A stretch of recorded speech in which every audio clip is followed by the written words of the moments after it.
मोलमजुरी करणाऱ्या घरातील पौर्णिमाची आंतरराष्ट्रीय बॉडी बिल्डिंग स्पर्धेत दमदार कामगिरी.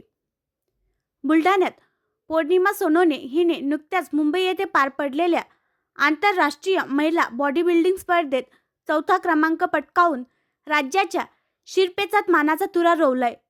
IHFF शेरू क्लासिककडून वर्षातून 2 वेळा या स्पर्धेचे आयोजन केले जाते, ज्यामध्ये देश या विदेशातील स्पर्धक सहभागी होतात. स्पर्धेतून जगातील टॉप 5 बिल्डरची निवड केली जाते. ओपन वुमन्स फिजिक्स कॅटेगरीमधून पौर्णिमा सोनोने हिने चौथा क्रमांक पटकावला आहे.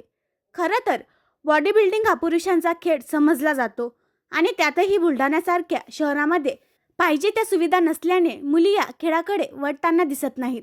पौर्णिमाचे वडील शेतकी शाळेमध्ये मजूर म्हणून काम करतात, तर आई दुसऱ्याकडे मोलमजुरी करून आपला